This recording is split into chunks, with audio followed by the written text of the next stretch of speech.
বক্তৃতার ফুলঝড়ি ছড়াতে আসিনি। আমি এসেছি আপনাদের একজন হয়ে বাংলাদেশের অতি গুরুত্বপূর্ণ উত্তরাঞ্চলের একটি গুরুত্বপূর্ণ জেলা এই গাইবান্ধার মানুষের সুখ এবং দুঃখের সাক্ষী হতে। আমি এসেছি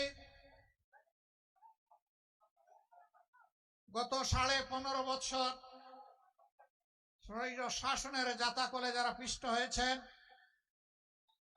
যে আমি এসেছি 15.5 বছর গোটা দেশ এবং জাতি ফ্যাসিবাদের কবলে পড়ে যে নির্যাতিত হয়েছে, সেই নির্যাতিত মানুষের কণ্ঠ হয়ে।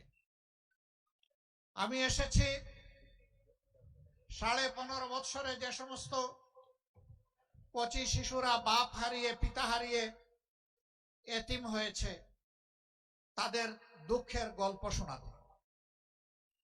আমি এসেছি কান্নাবাজা সেই মায়ের চোখ মুছে দেওয়ার জন্য, যিনি তার সন্তানকে হারিয়ে প্রতিনিয়ত আল্লাহর দরবারে ফরিয়াদ করে চলছেন। জালিমরা যাকে খুন করেছে।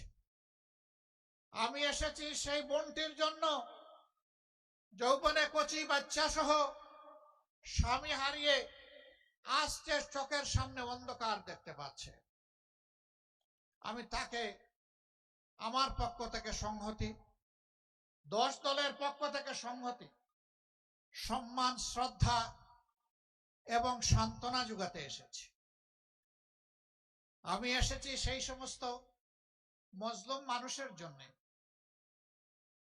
স্বৈরাচারী সরকার শুধুমাত্র তার রাজনৈতিক প্রতিপক্ষ হওয়ার অপরাধে যাদেরকে তাদের ন্যায্য চাকরিটা কেড়ে নিয়েছিল, তাদের পক্ষে কথা বলতে।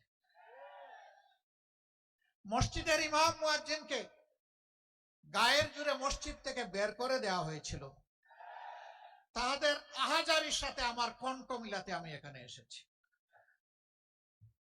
প্রিয় গাইবান্ধাবাসী, এই যে আপনাদের পাশ দিয়ে